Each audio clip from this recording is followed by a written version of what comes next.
요한계시록 7장 보겠습니다.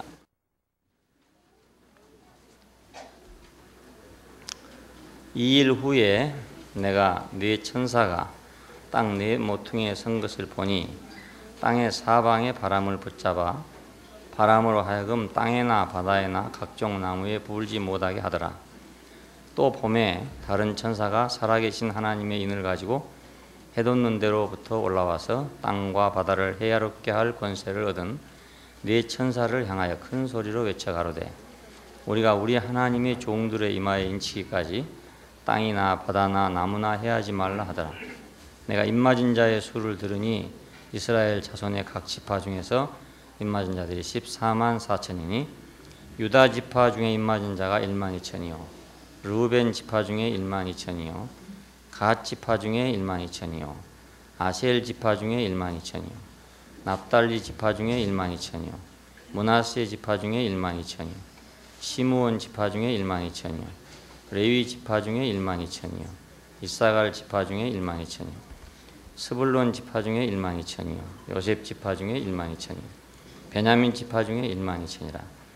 이 일 후에 내가 보니 각 나라와 족속과 방언과 방언에서 아무라도 능히 셀 수 없는 큰 무리가 흰 옷을 입고 손에 종려 가지를 들고 보좌 앞과 어린 양 앞에 서서 큰 소리로 외쳐 가로되 구원하심이 보좌에 앉으신 우리 하나님과 어린 양에게 있도다. 아니 모든 천사가 보좌와 장로들과 네 생물의 주위에 있다가 보좌 앞에 엎드려 얼굴을 대고 하나님께 경배하여 가로되 아멘. 찬송과 영광과 지혜와 감사와 존귀와 능력과 힘이 우리 하나님께 세세토록 있을지어다. 아멘 하더라. 장로 중에 하나가 응답하여 내게 이르되 이 흰옷 입은 자들이 누구며 또 어디서 왔느냐? 내가 가로되 내 주여 당신이 알리이다 하니 그가 나더러 이르되 이는 큰 환난에서 나오는 자들인데 어린 양의 피에 그 옷을 씻어 희게 하였느니라.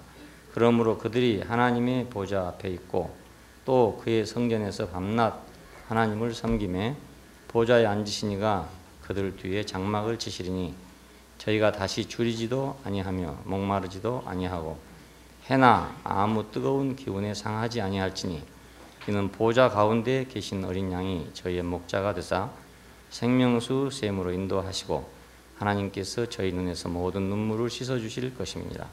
17절까지 봤습니다. 7장은 이제 삽입부입니다. 6장에서 그 대환란에 대한 서곡이 이제 예고가 됐는데 그 이후로 이런 그 세상에 대한 심판과 재난 중에 하나님은 자기 백성을 구별하시고 보존하신다 하는 내용을 7장에 담고 있습니다. 세상이 망할 때, 세상이 심판받을 때 하나님 백성은 어떻게 보존되는가 이런 문제입니다. 땅과 바다를 해할 네 천사가 땅 네 모퉁이에 섰더라 이럽니다. 바람을 붙잡은 천사가 이랬는데 그 바람은 성경에서 대부분 심판을 의미하기 위해서 쓰였습니다. 징벌이나 멸망 이런 것들을 집행할 때 바람을 사용하는 것으로 그렇게 되어 있어요. 우리가 잘 아는 그 요나의 얘기를 보면 그 하나님께서 요나를 이제 징벌하시느라고 바다에 풍랑을 일게 했다. 그래서 요나가 이제 할 수 없이 물에 빠게 되고 고래 뱃속에 들어갔다 이런 얘기 있죠. 그리고 이사야서 11장 5절에 보면 그 입술의 바람으로 악인을 죽일 것이다 이런 말이 나옵니다. 이 기운이란 말이나 바람이란 말이나 다 말이 같은 말입니다. 그리고 이제 예레미야서에도 내 목자들은 다 바람에 삼키울 것이다 이런 말이 나오는데 이것도 역시 마찬가지로 바람은 여기서 말하는 폭풍이죠. 산들바람이나 이런 게 아니고 폭풍입니다. 하늘의 사방에서부터 사방 바람을 엘람에 이르게 하여 그들을 사방으로 흩을 것이다. 이럴 때도 마찬가지입니다. 그러니까 폭풍을 생각하면 그때 꼭 심판을 연상하게 하는 그런 거잖아요. 재난을 연상하게 하는 거. 그래서 내가 멸망시키는 자의 마음을 일으켜 바벨론을 치겠다. 이럴 때 역시 그 마음도 바람이라는 뜻입니다. 땅과 바다와 나무를 바람으로 해하게 될 것이다. 이런 뜻인데, 이건 이제 우리 생명의 모든 기초가 땅과 하늘이죠. 그리고 나무는 생명을 대표한 거니까 모든 생명을 해할 그런 권세를 받았다. 이런 뜻으로 해석할 수 있습니다. 그런데 이런 사정 가운데서 또 다른 천사가 바람을 중지시켰다. 이런 말이 나옵니다. 나와가지고 잠시 동안 멈춰라. 왜냐하면 우리 하나님의 종들의 이마에 인칠 때까지 바람을 멈춰라. 이렇게 하더라는 거예요. 성경에서 이제 다른 천사란 말이 계시록에서 특별히 나옵니다. 일반 천사와 구별된다는 뜻이고, 이 다른 천사는 성경에서 천사라고 우리가 번역된 말은 전부 사자 이런 말입니다. 그러니까 하나님의 보내심을 입은 어떤 존재, 그걸 우리가 꼭 천사 그럴 때는 뭐 영물 이렇게 생각하기 쉽잖아요. 근데 꼭 그렇게만 하는 게 아니고 사람이라도 사자가 될 수 있고, 또 뭐라도 하나님의 보내심을 받은 것이 바로 사자니까 이 천사는 바로 사자고, 이런 경우 하나님 자신일 경우도 있습니다. 성경에서 출애굽기 3장 2절에 보면 그런 말이 나와요. 맨 처음에 모세가 그 하나님 만날 때 보면 여호와의 사자가 불꽃 가운데서, 떨기나무 불꽃 가운데서 나타났다. 이렇게 돼 있어요. 그런데 진행을 하다가 쭉 읽어보면 모세가 하나님께 고하되 그렇게 말합니다. 그 여호와의 사자에게 말하되 이렇게 안 하고 하나님께 고하되, 내가 이스라엘 백성에 가서 뭐라고 하겠습니까? 내가 누구를 만났다고 해야 됩니까? 당신의 이름이 누굽니까? 라고 그렇게 물을 때 하나님이 모세에게 이르시되 나는 스스로 있는 자니라. 이렇게 대답했어요. 그러니까 처음에는 여호와의 사자가 나타나서 말했다고 되어 있는데 뒤로 가보면 바로 그 여호와의 사자가 여호와 자신이었던 걸 보게 됩니다. 이런 경우가 성경에 허다히 많이 들어있어요. 왜냐하면 지난번에도 말씀드린 대로 우리가 물질적으로 생각하면 보내신 이와 보냄을 받은 자가 다르죠. 그렇지 않겠어요? 그렇지만 물질의 세계가 아니고 이것이 영적인 것이고 인격적인 것이기 때문에 보내신 이가 곧 보냄을 받은 자라는 뜻입니다. 보내신 이와 보냄을 받은 자는 영 안에서 하나입니다. 물질적으로는 다르지만, 그렇잖아요? 우리 사람도 그렇죠. 내가 누구를 보냈으면 그 사람하고 나하고는 물리적으로는 다르지만 마음은 하나란 말입니다. 그러니까 하나님의 보내신 자는 곧 하나님 자신입니다. 물질의 한계가 없으니까. 그래서 아브라함에게 오셨던 분도 역시 마찬가지입니다. 그 어떤 세 사람이 이제 정오쯤 돼가지고 아브라함의 집을 방문했다. 이런 말이 나옵니다. 그것도 역시 마찬가지로 여호와의 사자입니다. 그러나 뒤에 가서 말을 쭉 읽어보면 바로 하나님 자신이라는 걸 볼 수 있어요. 그러니까 보내신 이와 보냄을 받은 자는 하나다. 우리가 언어상으로 그렇게 표현할 수밖에 없기 때문에 여호와의 사자 이렇게 표현하는 것이지 둘이 아니라는 것을 알 수 있어요. 예수님도 세상에 오셨을 때 그렇습니다. 나와 아버지는 하나다 이럴 경우에 그 보이는 물질적으로 하나라는 말이 아닙니다. 하나님은 보이지 않는 분이고 이분은 보이는 분이니까 물질적으로 하면 전혀 다르죠. 그런데 하나는 보내신이고 하나는 보냄을 받은 자라는 뜻입니다. 그래서 나와 아버지는 하나다 이렇게 말하고, 제자들에게 말씀할 때도 마찬가지로 내가 너희를 보내노니 그럽니다. 내가 너희를 보내노니. 그런데 나를 영접하는 자는 너희를 영접할 것이고 너희를 영접하는 자는 또 나를 영접할 것이다. 그 말은 너와 내가 하나다 이런 뜻입니다. 그러니까 여기 있는 다른 천사는 바로 하나님 자신을 가리켜 말할 수가 있습니다. 이 천사는 하나님의 인을 가지고 있더라 그랬는데 그 인은 그 절대적인 신임이 없으면 그 인을 줄 수가 없잖아요. 임금이 자기의 인을 맡긴다 그러면 자기와 하나여야만 맡기지, 자기와 하나가 아닌 자한테 자기 도장을 맡기겠어요? 요셉은 바로의 인을 가지고 있는 사람이었습니다. 그것은 바로가 절대적으로 신임했다 이런 말이 됩니다. 그리고 누구든지 이제 애굽 땅에서 이 요셉의 말을 내 말로 알고 받아들이라 이렇게 이제 공포를 하게 됩니다. 인을 가졌다 이 말은 절대적으로 하나라는 걸 말합니다. 그런데 이것은 하나님과 하나인 그런 자가 아니면 인을 가지고 올 수가 없는 거죠. 우리가 보통 생각하는 천사, 이런 천사들이 하나님의 인을 가질 수가 없는 거기 때문에 그래서 궁극적으로는 바로 그가 그리스도가 됩니다. 자, 신약에 내려오면 하나님의 인을 가진 자가 누구냐? 그러면 그리스도잖아요. 절대적인 신임 안에 있고 아버지와 하나이기 때문에 그 나를 본 자는 아버지를 보았거늘, 그 말 속에는 내가 하나님의 인을 가지고 있다, 그런 말이나 마찬가지죠. 그분이 결제한 것이 곧 하나님이 결제한 거라 그 말입니다. 예, 그가 이해하면 하나님이 이해한 것이고 그가 아니라 하면 하나님이 아니라 한 거라, 그런 뜻입니다. 자, 이 도장을 가지고 있다, 인을 가지고 있다는 말은 이런 의미가 됩니다. 그리고 해돋는 데로부터 올라왔다, 이런데 그것은 그 서광이 비치는 곳이니까 아주 상서로운 곳으로 비묘사가 되어 있어요. 민수기 2장 3절에 보면 동방 해돋는 곳에 진칠자는 유다의 진기에 속한 자, 이런 말이 나옵니다. 그 유다는 그 왕권을 가진 지파입니다. 그래서 동방 해돋는 쪽에 유다 지파가 진을 쳐라, 이런 뜻입니다. 가장 중요한 데죠. 그 해돋는 데니까. 르우벤이 원래는 장자였는데 그가 음행한 연고로 인해 가지고 장자권을 상실하고 유다가 역시 장자권을 받게끔 그렇게 됐어요. 그리고 민수기 3장에 보면은 장막 앞 동편, 곧 회막 앞 해돋는 편에는 모세와 아론과 그 아들들이 진치고 이스라엘 자손의 직무를 대신하여 성소의 직무를 지킬 것이요, 이런 말이 나옵니다. 그 성막은 동편을 향해 있습니다. 그러니까 다시 말하면 문이 동편으로만 있습니다. 서쪽이나 남쪽이나 아무 데도 문이 없고 동쪽으로만 열려 있습니다. 그러니까 동쪽에서만 들어오도록 그렇게 되어 있죠. 그런데 그 바로 그 동편이 회막 앞이죠. 거기는 모세와 아론이 거기서 진을 쳐라, 이런 뜻입니다. 가장 중요한 자리라, 이런 뜻이죠. 이가 바로 누구겠는가? 바로 그 하나님의 성전의 바로 앞에 하나님이 들어오시는 그 자리에 누가 있겠는가? 우리 궁극적으로 보면 그리스도 아니겠어요? 예, 그 하나님의 인을 가진 자고 또 하나님 앞에 있는 자고 그 회막 동편에 있는 자고, 모세와 아론은 구약 시대에서 하나님을 대신하는 사람들입니다. 예, 모세를 거역하는 것이 곧 하나님을 거역하는 것이고 모세를 순종하는 것이 곧 하나님을 순종하는 것으로 그렇게 여겨지고 있어요. 왜냐하면 하나님 자신과 동일하게 여겨지고 있기 때문에. 근데 그들이 회막, 장막 동편에 진을 쳤다, 이겁니다. 그러니까 동쪽에서 나왔다, 해돋는 데로부터 올라온 천사다, 이 말은 곧 그리스도를 가리켜 말합니다.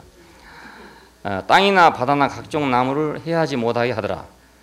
하나님의 인을 가지고 동편에서 온 자는 하나님 자신이고, 그러기 때문에 모든 천사에게 명령을 할 수 있는 거죠. 다른 천사에게 우주 안에 있는 모든 행정을 그리스도 자신이 집행한다는 뜻입니다. 그로 말미암아 지은 바 되었고 그가 없이는 되어진 것이 없느니라. 그건 그리스도를 가리켜 말합니다. 그러니까 만물은 모두 다 하나님을 표현하기 위해서 만들어졌고 하나님을 표현하기 위해서 만들어진 모든 만물의 총화라고 할 수 있는 것은 그리스도이기 때문에 사람을 통해서, 그리스도를 통해서 하나님은 만물을 표현하고 만물을 지배하게 돼 있어요. 만물이 스스로 하나님을 표현한 게 아니라 만물은 사람을 통과해서 표현되어집니다. 예를 들어 꽃을 통해서 하나님의 아름다우심을 표현한다 그러면 꽃이 저절로 서서 하나님 표현한 게 아니고 그 꽃을 본 사람 속에 꽃이 들어와서 그 사람의 인격을 통해서 하나님은 아름다운 분이다, 이렇게 표현되는 겁니다. 그러니까 그 누구의 시처럼, 김춘수의 시처럼 내가 그것을 꽃이라고 이름하기 전까지는 그건 꽃이 아니었다, 이 말입니다. 그건 단지 그냥 하나의 물체였을 뿐입니다. 근데 내가 그 꽃을 보고 꽃이라고 이름할 때 비로소 꽃이 됐단 말입니다. 그러니까 내가 그걸 보고 아름답다고 여겨지는 사람을 통해서 비로소 아름다워지는 거거든요. 그러니까 우리가 만물을 볼 때 우리가 이름을 짓는다, 아담에게 이름을 짓게 했다, 이 말은 우리가 만물을 보고 이름을 질 자들입니다. 이건 아름답다 이렇게 질 자고 이건 흉측하다 이렇게 질 자들이거든요. 그래서 뱀을 보고는 우리는 흉측하다 이렇게 이름을 짓고 있고, 꽃을 보고는 참 아름답다 이렇게 우리는 이름을 짓고 있는 겁니다. 그 마찬가지로 우리에게 주어진 여러 가지 환경들이 있는데 그런 환경들에 대해서 역시 마찬가지입니다. 눈에 보이지 않는 환경도 우리가 이런 환경을 가지고 행복한 사람도 있고 똑같은 환경을 가지고 불행한 사람도 있어요. 왜 그런가 하면 그 환경에다가 내가 어떻게 그걸 소화해서 이름을 붙이냐에 따라 다르기 때문에 그렇습니다. 그걸 아름답게 보아지는 사람에게는 행복하고 추하게 봐지는 사람한테는 불행하고 이런 거거든요. 그러니까 사람이 이름을 짓는 자죠. 사람에 의해 가지고 아름다워질 수도 있고 불행해질 수도 있다, 이 말입니다. 절대적으로 아름다운 것도 없고 절대적으로 추한 것도 없습니다. 그 사람이 어떠함에 따라 가지고 그 사람 속에 들어오면 추한 것도 깨끗한 것이 될 수도 있고 아주 아름다운 것도 더러운 것이 될 수도 있어요. 사람을 통과해 나오니까. 어떤 기계를 통과해 나오냐에 따라서 물건이 달라지게 되잖아요. 예, 이병철 씨의 유명한 일화가 그것입니다. 제1제당을 설립할 때 일본에서 기계를 가져왔는데 완제품을 가져오지 못했어요. 왜냐하면 당시 이승만 박사가 철저하게 배일 사상을 가졌기 때문에 일본에서 완제품을 수입하지 못하도록 했습니다. 그래서 이제 부분품을 갖다가 수입을 해서 조립을 해놨는데 원당을 넣어가지고 이제 설탕이 나와야 되잖아요. 그런데 아무리 해도 설탕이 안 나오고 그냥 조청같이 나와버리는 거예요.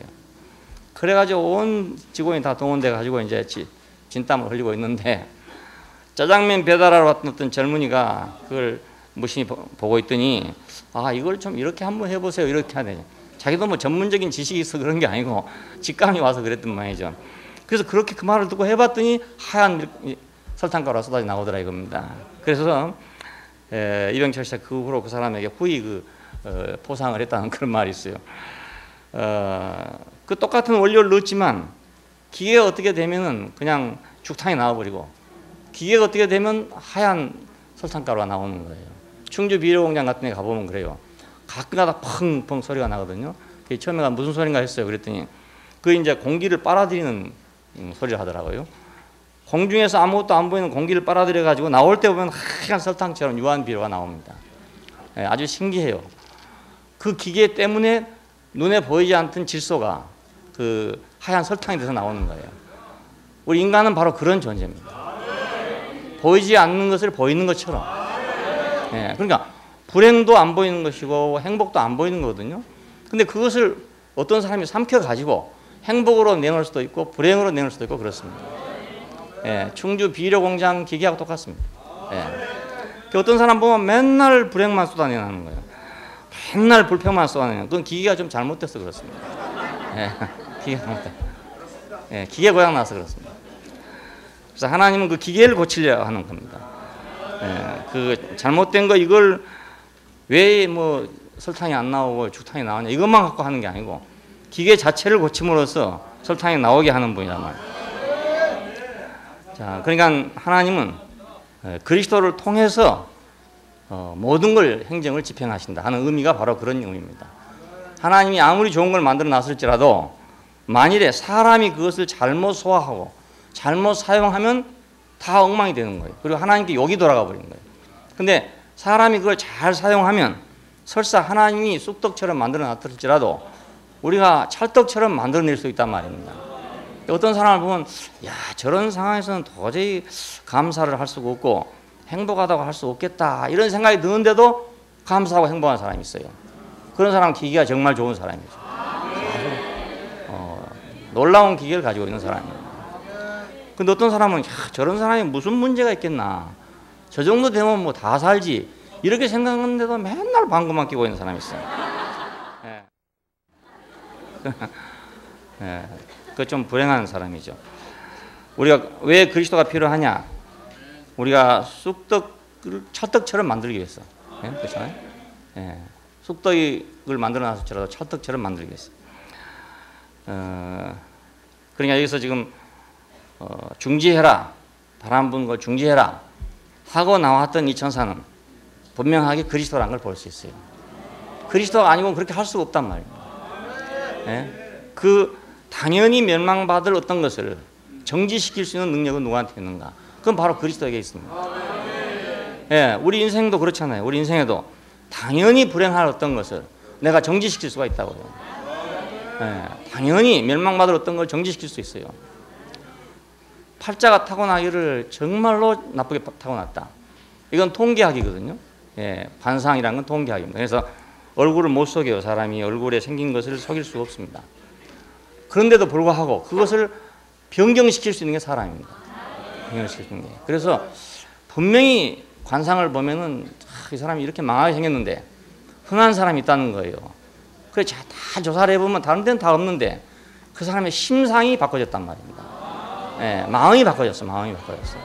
그러니까 사람은 물질적인 것이 1차적인 거지만 2차적인 마음에 의해서 지배를 받기 때문에 분명히 부모한테 타고날 때는 불행한 얼굴을 가지고 태어났단 말입니다. 했는데도 불구하고 그 사람이 어떻게 하다가 대국교회로 와서 마음이 바꿔지면 예.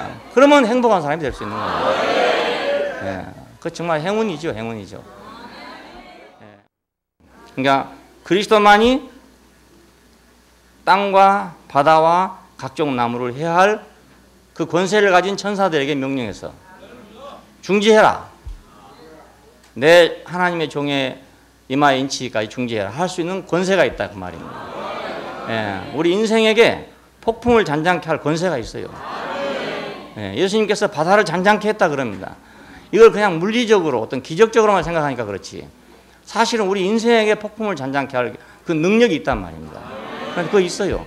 그러니까 나는 도저히 능력이 없어서 불행하다. 이렇게 생각할 필요가 전혀 없고 나는 바람도 잔잔케 할 수가 있다. 예? 땅에 네 모퉁이를 잡고 있는 천사들을 명해가지고 바람을 불지 못하게 할 수도 있다고 생각해야 돼요. 예. 이게 가능한 건 우리한테 가능해요. 왜냐하면 하나님이 그걸 우리에게 줬기 때문에 그렇습니다. 예. 그걸 가지고 났기 때문에 그렇습니다. 예. 이건 얼마나 놀라운 일인지 모릅니다. 여러 번 볼 때마다 다른 천사라는 말이 나와요. 그 다른 천사가 나올 때마다 항상 그것이 하나님 자신이고 그리스도 자신이라는 걸 우리가 볼 수 있습니다. 예. 여기서 이제 12지파 중에서 14만 4천을 인쳤다 이런 말이 나오는데 여기 말이 많은 말입니다. 12지파 14만 4천이니까 12,000명씩 해서 12를 곱하니까 14만 4천 명입니다. 숫자상으로. 여기서 이제 단지파가 빠졌고 요셉은 두 몫을 받았고 그 다음에 루벤은 둘째가 되고 이랬습니다. 그러니까 출생의 순서대로 되지 않고 그 하나님의 축복의 순서대로 배열이 되어 있어요. 그러니까 우리가 생내적인 것으로 하나님 나라가 되지 않는다는 걸 볼 수 있죠. 예, 거듭남으로 된다. 다시 남으로 된다는 말은 생내적으로 된다면 루벤이 첫째고 유다가 다음이 네 번째가 되어야 되거든요. 그런데 이것은 하나님의 축복의 순서이기 때문에 유다가 먼저란 말이에요. 다는 우상을 숭배했기 때문에 빠졌어요. 요셉은 한 몫씩밖에 못 받지만 두 몫을 받았어요. 그의 정결함을 인해 가지고 그의 신실함을 인해서 두 몫을 받았습니다. 자, 그러니까 우리 인생은 얼마든지 바꿀 수가 있다 이겁니다. 예, 팔자다 이거 없어요. 얼마든지 바꿀 수 있다 이거예요. 제가 20대에 어느 관상쟁이를 만났는데 이름을 딱 보더니 30대 이전에 30 이전에 복부 수술을 하겠다 이거예요. 그 원래부터 이 속이 안 좋은 사람인데 복부 수술 하겠다고 그러니까 정말 잘 알아맞힌 사람 아니겠습니까? 걱정이 됐어요. 이름을 바꾸려고 이제 여러 가지 노력을 해봤는데 그때는 그냥 호적법에 못 고치게 돼 있었어요. 지금도 물론 안 되지만은 절대로 못 고치게 돼 있었어요. 그때 아마 호적에서 가능하다면 고쳤을지도 모르겠어요. 다른 이름으로. 근데 그걸 고칠 수가 없어서 그냥 그럭저럭 살게 됐는데 항상 마음에는 찝찝했어요. 이거 이름이 이래가지고 이거 복부 수술을 30대 전에 한다. 어쩌면 이게 맞는단 말입니다. 근데 내가 뭐 건강한 사람 같으면 그거 무시할 수 있지만 건강하지 못하고 위가 항상 그때부터 안 좋으니까 그런 가능성이 충분히 있었어요. 그런데 제가 27에 부름을 받아가지고 나와서 33살쯤 되니까 그때 갑자기 그 생각이 나는 거예요. 30 이전에 복부 수술 한다 했지. 근데 벌써 3년이 지나가 버렸는 거야. 그래서 이거 운명도 바꿀 수 있는 거구나. 그때 그 생각을 했어요. 근데 난 전혀 잊어버렸어요. 잊어버리고 저는 그 부르심에 따라가느라고 그 생각할 수가 없었어요. 예, 그럴 겨를도 없었고 관심도 없었고 완전히 내가 뭐 이름이 나빠서 이런 생각 안 해봤어요. 예, 이름을 고쳐야 할 텐데 이런 생각 안 해봤는데 그 27에서 33살이니까 한 6년이라는 세월이 언제 지나간지 모르게 지나갔다고요. 예, 그러고 나서야 문득 보니까 지나갔더라고요. 30이 지나갔더라고요. 그래서 인생은 얼마든지 바꿀 수 있는 거다. 얼마든지 바꿀 수 있는 거다 하는 사실을 저도 알게 됐어요. 여기서 누가 예를 들어서 그렇게 생각하는 사람이 있다면 당장 바꿀 수 있습니다. 예, 내 인생은 바꿀 수 있다.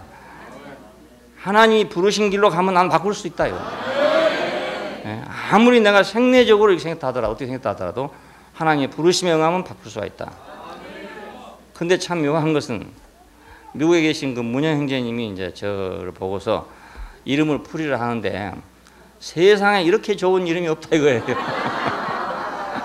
그래서 20살 때 만난 관상쟁이는 이 이름을 가지면 32전에 복부 수술을 합니다 했는데 이 문현 형제님은 세상에 이렇게 좋은 이름이 없다 그래요.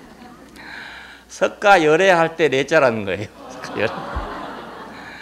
열애란 말은 이렇게 오신다는 뜻이랍니다. 이렇게 온다. 그러니까 어지련자 원래자니까 이렇게 좋은 이름이 없다고 해석하는 거예요. 야, 그래서 꿈보다 해몽이 좋아야 된다는 거죠. 우리 인생은 해석하기 달렸습니다. 네, 내 팔자를 내가 잘못 해석해버리면 내가 스스로 망하는 거예요. 스스로 망하고 내 팔자를 내가 잘 해석하면 스스로 흥한단 말입니다. 네, 근데 누가 그렇게 안 하고 싶은 사람이 있겠어요? 그리스도가 없으면 모든 것이 부정적이에요. 네, 근데 그리스도가 있으면 모든 것이 긍정적이 된다고. 네. 십자가가 왜 필요한가? 십자가에 가면 우리가 부정적인 모든 것이 다 끝나잖아요. 네, 다 끝나니까 그 다음부터 긍정만 남는 거라고. 그냥 모든 것이 긍정적으로 다 해석된다고. 네, 그러니 뭐 내가 모든 걸 긍정적으로 해석하는데도 불구하고 내 팔자가 안 바꿔지겠냐 이겁니다. 그렇지 않습니까? 네, 안 바꿔질 사람이 없습니다. 네, 누구든지 자기 인생을 긍정적으로만 해석하면 당연히 바꿔져요. 당연히 바꿔져요. 흰 옷을 입고 이제 여기 14만 4천 명은 이제 유대 지파 속에서 입맞은 사람이다 이렇게 말합니다. 그런데 이건 이제 우리가 요한계시록을 해석할 때 몇 가지 해석하는 방법이 있는데 한 가지는 시대주의적으로 해석하는 방법입니다. 이것은 가령 요한계시록 1장은 어느 시대고 2장은 어느 시대고 3장은 어느 시대고 이런 식입니다. 가령 에베소 교회는 어느 시대고 빌라델피아 교회는 어느 시대고 이렇게 생각하는 그런 것을 시대주의라고 그럽니다. 그래서 많은 사람들은 지금 예수님 올 때가 얼마쯤 남았는가 이렇게 계산한다든지 지금 이 시대는 요한계시록에서 어디에서 말한 시대인가 이걸 찾아내려고 주산을 놓고 있는 거예요. 이게 시대주의란 말입니다. 시대주의. 자, 근데 어떤 사람은 또 문자적으로 해석하는 사람도 있어요. 이 사람들은 여기 있는 문자 그대로라고 생각하는 겁니다. 자, 그러면 이제 여기 있는 그대로 뭐 땅이나 바다나 각종 나무가 해한다 이러면은 그냥 태풍이 불어가지고 이 전무후무한 태풍이 불어가지고 이 땅 전체가 완전히 그냥 박살나고 이렇게 생각한다. 이게 문자적으로 해석하는 사람들이죠. 자, 우리는 이렇게 해석해서는 안 된다고 생각해요. 사도 바울은 로마서 2장 28절에 이렇게 말합니다. 표면적 유대인이 유대인이 아니고 오직 이면적 유대인이 유대인이며. 그래 여기 지금 이스라엘 12지파란 게 과연 육신적인 유대인을 말한 것이냐 이면적인 유대인을 말한 것이냐 이 문제입니다. 여기서 바울은 분명하게 이것을 우리에게 제시해 주고 있어요. 표면적 유대인이 유대인이 아니요 이면적 유대인이 유대인이다 이겁니다. 그러니까 뭐 이론의 여지가 없어요. 바울도 이렇게 해석했는데 우리가 당연히 이렇게 해석이 안 되겠습니까? 그리고 제가 100번 생각해 봐도 이스라엘 백성 소위 말하는 유태인들 속에서 각 지파에서 1만 2천 명씩을 뽑아낸다고 하는 사실은 나는 아무리 생각해도 모르겠어요. 아무리 생각해도 많은 주석가들이 그렇게 얘기하고 있어요. 그렇게 얘기하고 있는데 지금 12지파도 없거니와 다 어디 가버리고 없어요. 지금 이스라엘이라고 하는 남아있는 사람들은 유다 지파, 베냐민 지파 그것뿐입니다. 그뿐이고 나머지 지파는 세계 각지에 다 흩어졌고 어디로 가버렸는지 모르는 거예요. 물론 하나님이 하시려면 하실 수도 있겠지만은 표면적 유대인이 유대인인가 아니면 이면적 유대인이 유대인인가 이면적 유대인이 유대인이란 말입니다. 그러니까 신약 안에서 유대인을 어떻게 정의하고 있는가 그것은 구약에서처럼 아브라함의 혈통을 받은 자를 유대인이라고 정의하고 있는 게 아니고 그리스도의 혈통을 받은 자들을 유대인이라고 정의하고 있다고요. 네, 이건 신약의 정의입니다. 그러니까 요한계시록이 만일 구약에 있다면 그건 당연히 이스라엘 백성이라고 생각할 수 있지만 요한계시록은 구약에 있는 게 아니고 신약에 있는 겁니다. 우리는 신약의 정의를 따르는 게 마땅하지 않겠어요? 그리고 입맞은 자가 만일 유태인 뿐이라면 우리는 허당이잖아요. 예, 그러니까 설사 성경에 그것이 맞다 하더라도 나는 반대하겠어요. 왜냐하면 나도 인을 맞아야 되는데 뭐 유태인이라 해보면 나는 허당이지 않습니까? 예, 여러분도 다 허당이고 말입니다. 허당이라고요. 그러니까 뭐 설사 요한이 그런 생각으로 써놨다 하더라도 그렇게 했다고 우리가 해석을 다르게 해야지요. 뭐. 예, 우리에게 유익하도록 해석해야지. 우리가 일부러 뭐 불행하게 해석할 필요가 뭐 있습니까? 그렇지 않습니까? 예, 그러니까 물론 성경 연구하는 사람들 입장에서 더 많이 연구하고 저보다 더 많이 연구해서 그런 말을 하시겠지만은 저는 그렇게 해석하면은 저한테 손해라고 생각해요. 손해. 예, 그리고 여러분한테도 손해고. 그래서 손해 볼 일은 안 한 것이 좋다. 누구든지 여기 14만 4천에 포함될 수 있다. 근데 지금 요즘에 이제 그 여호와의 증인 사람들은 특별히 이제 자기들이 14만 4천이라고 이제 돌아다닙니다. 그래서 14만 4천이 거의 다 차가는데 조금 덜 찼대요. 그래서 지금 덜 찬 사람 찾아다닌대요. 그래서 당신들은 그럼 입 맞았는지 안 맞았는지 아냐 이렇게 물으니까 자기들 또 확실히 모른대요. 그러면서도 거의 다 입 맞은 자가 차고 조금 남았대요. 토론토에 가면 이발관이 하나 있어요. 여자가 하는 이발관인데 이발을 잘하길래 이제 치연 형제하고 가는데 여호와의 증인을 다니는 거예요. 이럭저럭 이 얘기를 하는데 이제 하는 말이 자기 입으로 그렇게 얘기해요. 그 어떤 처녀가 자기는 틀림없이 이늘만 14만 4천 중에 하나라고 생각을 했는데 뒤에 가가지고 무슨 뭐 일이 저질러져가지고 뭐 잘못됐대요. 그래서 자기도 생각할 때 그 이상하다 이렇게 생각했다는 거예요. 14만 분명히 자기가 확신을 가졌다는데 왜 저럴까 이렇게 생각했다는 겁니다. 우리가 묻자 하는데 자기가 그 얘기를 하더라고요. 그런 사람이 뭐 한두 사람이겠어요. 자기 혼자 난 입 맞았다 하고 뭐 확신하고 있다가 전혀 아닐 수 있는 사람도 얼마나 많은 거니까. 그래서 이런 어리석은 생각을 하는 사람들이 세상에 많다는 것도 우리가 알 수 있고 우리는 그런 어리석은 데 빠져서는 안 되겠다는 생각입니다. 대저 표면적 유대인이 아니요 오직 이면적 유대인이며 예, 이것이 신약의 정당한 정의입니다. 그리고 흰옷을 입고 손에 종려 가지를 들고 보호자 앞과 어린 양 앞에 선 능히 셀 수 없는 큰 무리를 구원하셨다는 말이 나오게 됩니다. 각 나라와 족속과 백성과 방언에서 능히 헤아릴 수 없는 큰 무리가 나오더라. 이것은 흰옷을 입었다고 되어 있습니다. 이 흰옷은 의로움의 표시입니다. 제사장이 입은 저처럼 이렇게 하얀 옷을 입습니다. 하얀 옷. 그러니까 여러분도 하얀 옷을 입으면 훨씬 좋죠. 의로움의 표시니까요. 시커먼 옷 입은 것보다 훨씬 좋습니다. 근데 이거 이상한 말은 어린 양의 피에 씻어서 희게 했대요. 피에 씻으면 붉어져야 되잖아요. 근데 어린 양의 피에 씻어서 희게 했다. 히브리서 9장 22절을 보면 모든 것이 피로써 정결케 되나니 그렇게 되어 있어요. 그러니까 우리 같으면 막 물로 세탁을 해야 하얘질 것 같은데 표백제를 넣든 일해야 하얘질 것 같은데 피로써 정결케 되나니 왜 피로 씻어야 깨끗해지는가? 그것은 피는 살았을 때는 생명이지만 내 몸 안에 있을 때는 생명이지만 밖에 나오면 죽음을 표시합니다. 어디가 길가에 가다가 피가 흘렸다. 교통사고 났구나. 금방 알 수 있잖아요.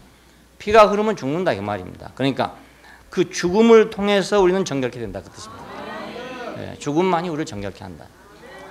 야, 그 정결이 참으로 정결한 거지. 뭐 저처럼 하얀 옷 입었다고 정결한 건 아니지 않습니까? 네. 기왕이면 하얀 옷 입으면 좋으시겠지만은 뭐 검은 옷 입은 분도 괜찮습니다. 왜냐하면 피로만 정결케 하면 되니까. 이것도 역시 표면적 하얀 것이 하얀 것이냐 이면적 하얀 것이 하얀 것이지. 예. 죽음만이 우리를 정결케 합니다.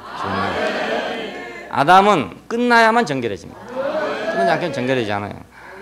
바로 이것을 하나님은 의라고 여긴 것입니다. 의라. 이건 의롭다 이렇게 여길 때 세상에서는 의롭다는 말이 이거 데모 잘하고 이런 걸 보고 의롭다고 합니다. 예.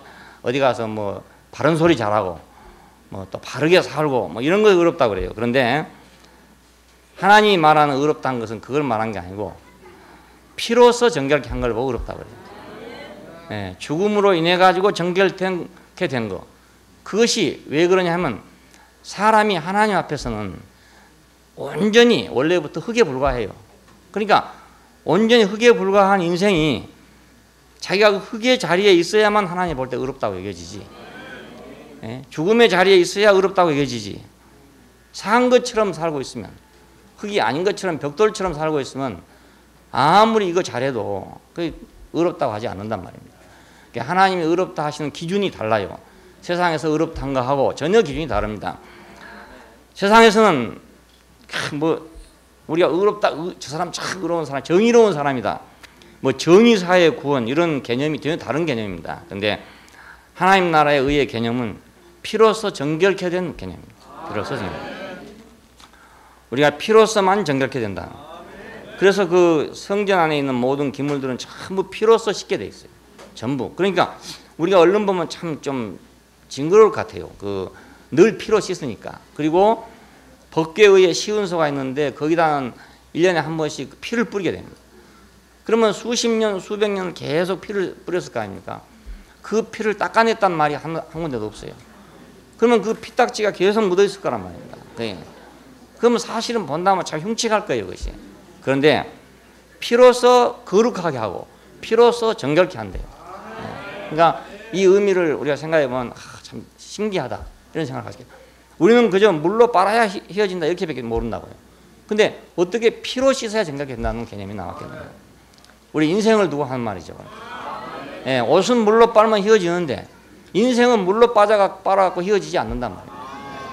예? 목욕탕에 갔다 온다고 찜질방에 갔다 온다고 휘어지겠냐 이겁니다. 그럴 수가 없어요. 마이클 잭슨은 뭐 껍데기를 벗겨가지고 하얗게 하는데 그렇다고 하얘지겠냐 이겁니다. 불가능한 일이죠. 사람은 어떤 약으로도 하얗게 될 수가 없어요. 물리적으로는 사람을 하얗게 할 수가 없어요. 네, 사람은 피로써만 정결케 한다. 어린 양의 피로써만 정결케 할 수 있습니다. 손에는 종려가지를 들었답니다. 이것은 종려가지는 이제 승리의 상징입니다. 그래서 예수님을 환영하던 사람들이 종려가지를 들고 호산나 주의 이름으로 오시는 이여 이렇게 이제 했다는 말이 나오잖아요. 종려는 무성한 생명을 상징하기 때문에 그 출애굽기를 보면 우리가 12종려나무, 70종려나무가 나오죠. 12샘의 70종려나무. 그 무성한 생명의 표시입니다. 이거 승리의 표시죠. 이 사람들은 무엇에서 승리했냐, 어디서 승리했냐면 2일 후에 그랬잖아요. 이것은 그 환란에서 승리했다 그 말입니다. 환란에서. 자, 환란에서 나오는 자들이다 이게 보니까 그렇게 되는데요. 14절에 보니까 이 환란은 6째 인의 환란이죠. 이건 아직 대환란이 아니고 하나의 서곡에 불과합니다. 진노의 큰 날이다. 그게 어린 양의 진노의 큰 날이다. 어린 양의 진노와 하나님의 보좌에 앉으신 이의 낯에서 우리를 가려달라 이렇게 말하고 있습니다.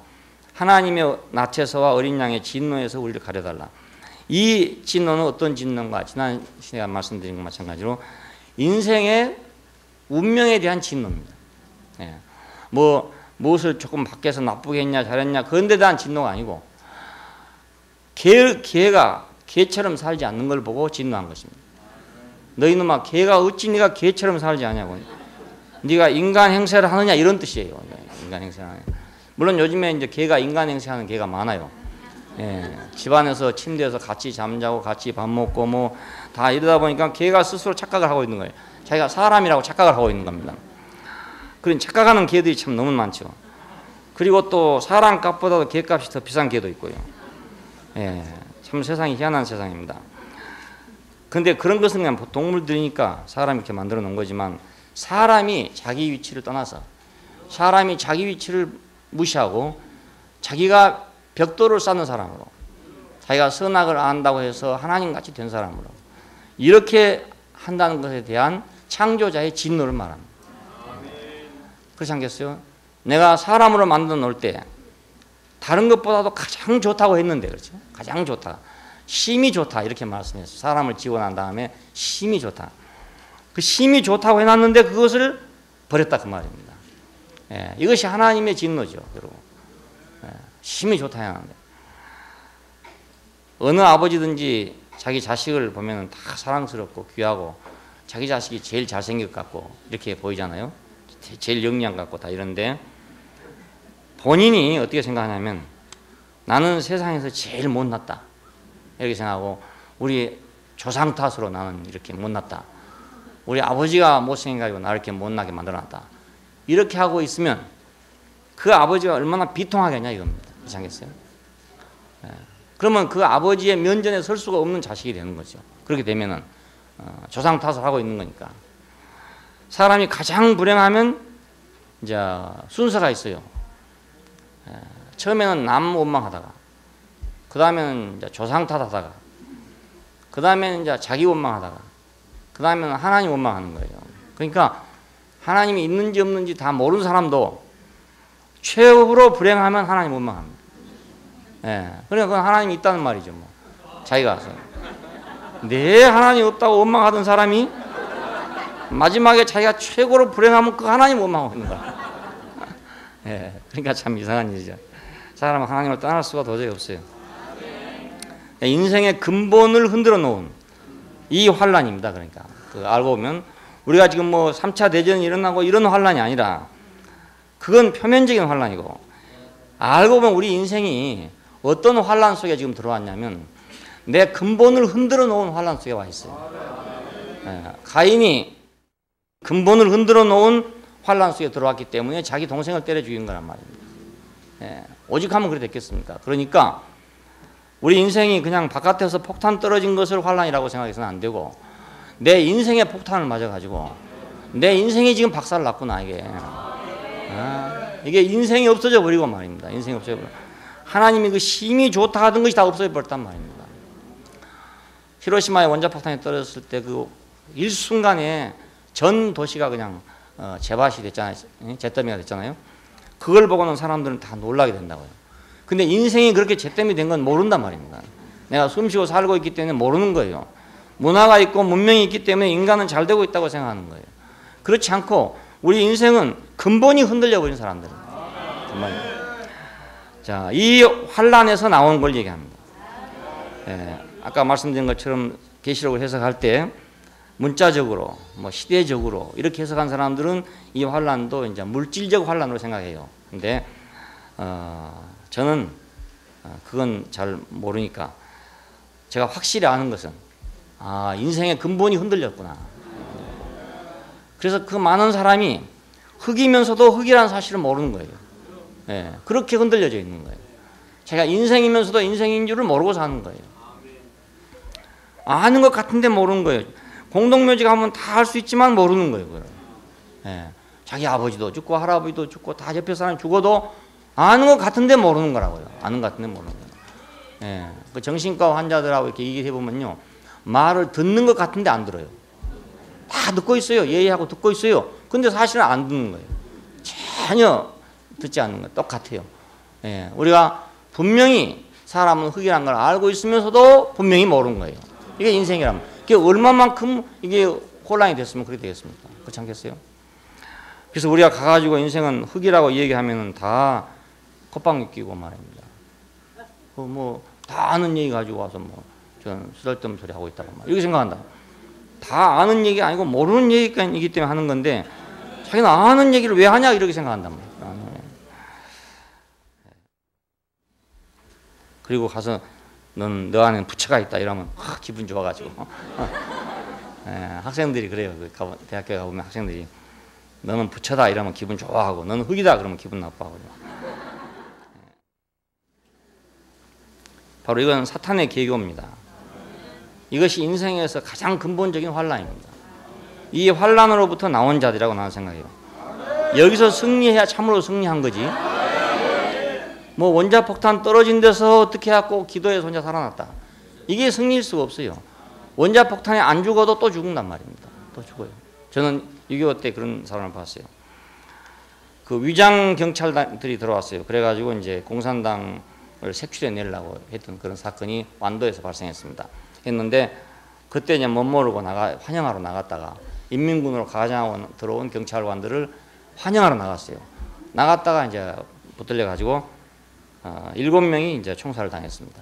당했는데 우리 동네 밖에서 총살을 당했는데 어둑어둑 할 때 총살했어요. 그러니까 확인 사살을 못한 거죠. 급해가지고 총을 쐈는데 그 중에 한 사람이 살았어요. 살았는데 정말 기적 아니겠습니까? 총을 막 쐈는데 살았으니까. 근데 그 사람 얼마 있다가 돌아 죽더라고요. 영원히 안 죽는 건 아니단 말이에요. 그러니까 내가 원자폭탄에서 혹시 살았다 하더라도 그걸 내가 하나님의 구원이라고 생각해서는 안 된단 말이에요. 그게 구원이 아니고 이 사탄의 환란에서 내가 구원받아야 그것이 참으로 구원입니다. 이 사탄의 계교로부터 내가 구원받아야 돼요. 거기서 내가 승리하는 것이 참된 승리입니다. 그러니까 이제 우리는 세상에 누구하고 싸울 필요가 전혀 없어요. 싸워서 그 사람하고 싸워서 이긴다 해서 상 줄 일도 아니고 상 받을 일도 아니고 졌다 해서 무슨 저주받을 일도 아니니까 이기려고 할 필요도 없고 지려고 할 필요도 없단 말이에요. 우리가 진짜로 싸울 때는 여기에요. 진짜로 싸울 건 이 환란에서 이겨야 된단 말이에요. 사탄의 계교하고 싸워서 이겨야 이기는 거지. 뭐 아무개하고 내가 대결에 이겼다, 뭐 아무개하고 싸워 이겼다, 이건 뭐 바돌 갖고 이겼다랑 똑같은 거예요. 그건 뭐 아무것도 아니에요. 한 판 뒤지고 나면 또 다음 판 지는 거 아니겠습니까? 그렇잖아요.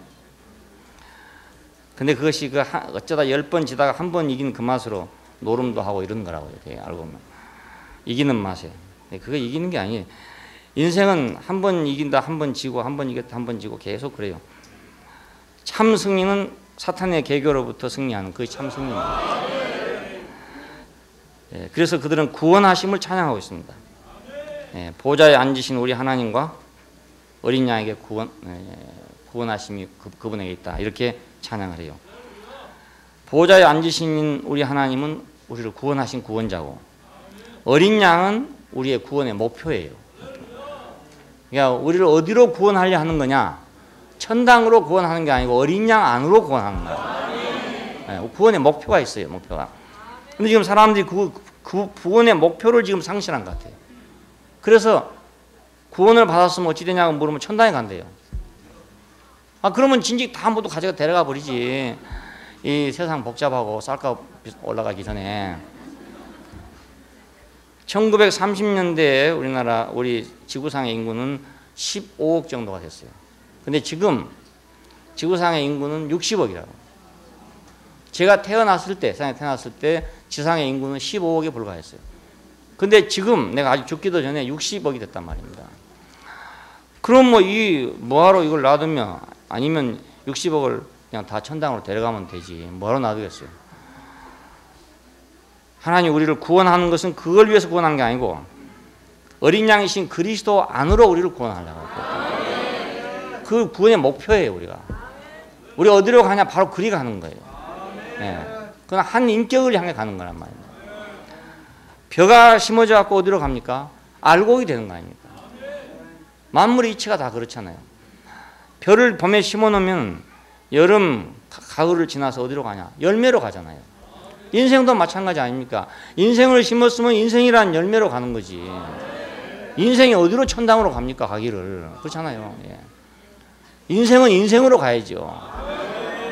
인생은 열매인 인생으로 가야죠.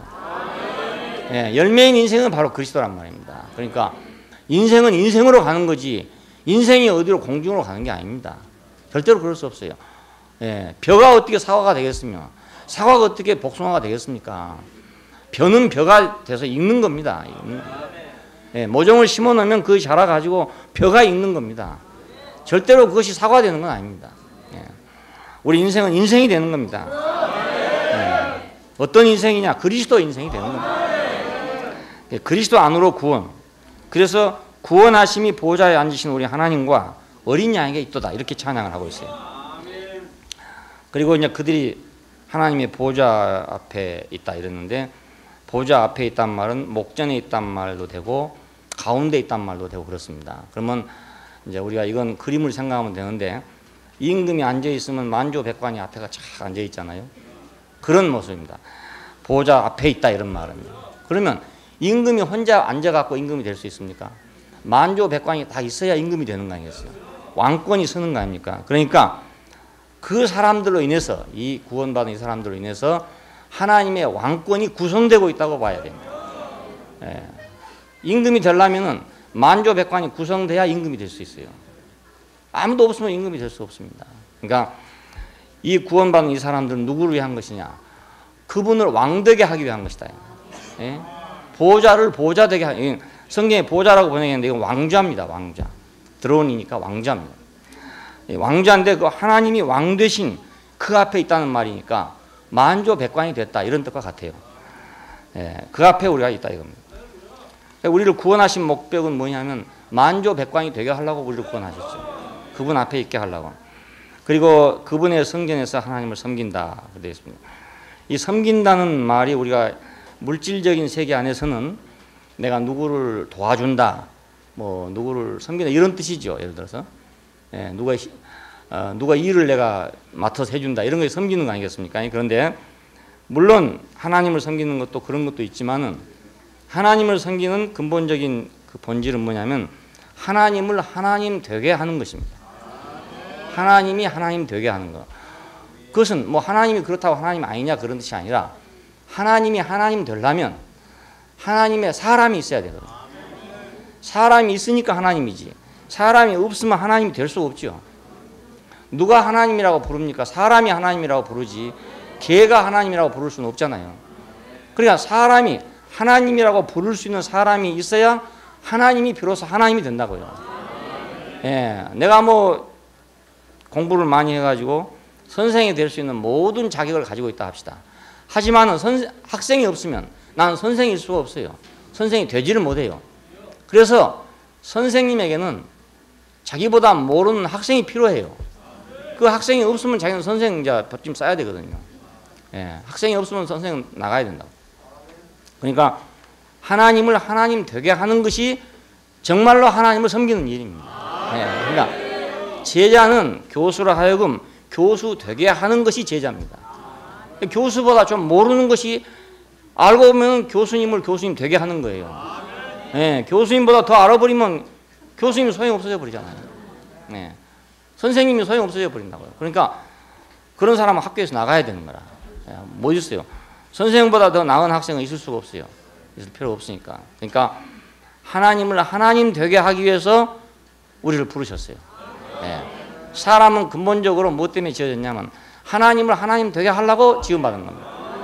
예, 왜 빛을 지으시고 식물을 지으시고 뭐 토끼도 지으시고 뭣도 지으시고 다 지어놓고 호랑이도 지으시고 사자도 지으시고 고래도 다 지어놓고 왜 또 사람을 지었는가?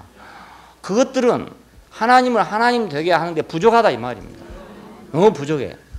예, 선생도 그렇죠. 사실은 뭐 정말 내가 공부를 많이 하고 아는 게 참 많은 선생인데 학생들이 모두 전부 IQ 2자리짜리만 왔다. 이래보면 내가 아무리 뭐 지식이 많아도 소용없어요. 뭐 예, 아무리 지식이 많아도 내 지식 갖다 얘기할 수도 없고 알아줄 사람도 없고 나를 나대게 할 수가 없어요. 그 학생들의 눈에는 나는 그냥 두 자리 학생의 선생밖에 안 되는 거라.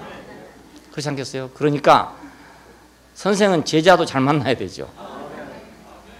IQ가 3자리가 되든지 뭐 4자리가 되든지 이렇게 돼야 그 사람 그런 학생의 제자 선생이 돼야 야, 그 선생 참 대단한 선생이구나 이렇게 생각하지. 아이고 뭐 2자리나 모아놓고 앉아가지고 뭐 선생이라 해봤자 누가 알아주겠습니까? 그렇잖아요. 자기 능력이 발휘될 수가 없죠. 발휘될 수가 없어요. 저 김재엽 형제 가끔가다 늘 그런 얘기 많이 하잖아요. 시골에 무슨 뭐 중학교인지 고등학교 가니까 이제 뭐 영 공부하고는 다 관계가 없고 그냥 그래서 이제 놀다 오고 이런다고 하는 얘기합니다. 김재엽 형제 아는 건 많잖아요. 아는 건 많은데 그게 소용없는 거라.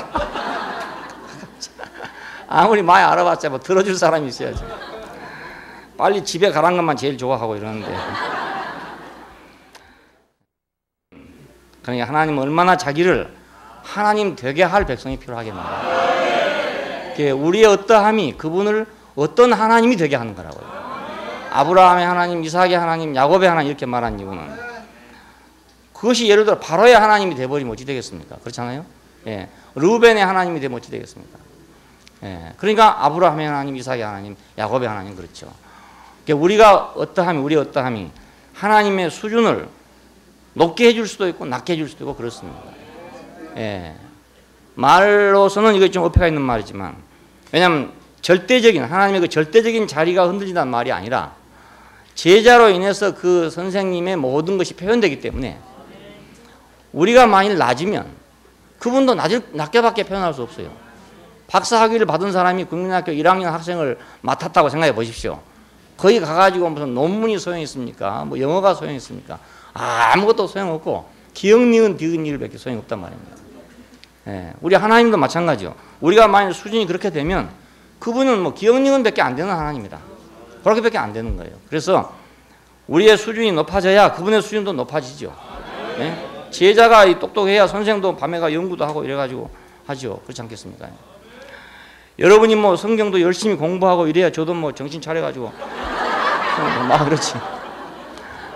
여러분이 농땡이 치면 나도 같이 농땡이 친다.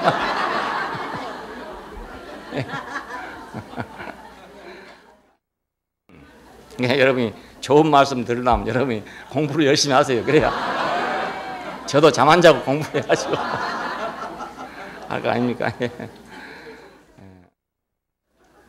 하나님이 그들 위해 장막을 치더라. 장막을 치다는 말은 이제 처소가 된다. 같이 산다 그런 뜻입니다. 장막을 친다. 같이 산다. 거주한다 이런 뜻입니다. 하나님이 그들 위해 거주한다. 이 말은 그들을 덮은다 이런 뜻이에요. 그들의 집이 된다 이런 뜻이에요. 집이 된다. 하나님은 자기를 섬기는 자들과 함께 거합니다. 자기를 섬기는 자와 함께 있어요. 뭐 하늘에 홀로 이렇게 앉아 계신 게 아니고 그분을 섬기는 자 속에 살고 계십니다. 그러니까 실제적으로 그분을 섬기는 자리에서 나타나죠. 그냥 거기 거주하시니까요. 그러니까 옛날에는 뭐 하늘에 뭐 산에 어디 가서 하나님 만난다고 했지만 이제는 산이나 하늘에 이런 데 하나님 만날 필요가 전혀 없고 또 거기 계시지도 않아요. 자기 백성이 없을 때 거기 계셨지. 자기 백성이 있는데 왜 거기서 혼자 계시겠습니까? 자기 백성이 온 후로는 자기 백성 안에 거하셨어요.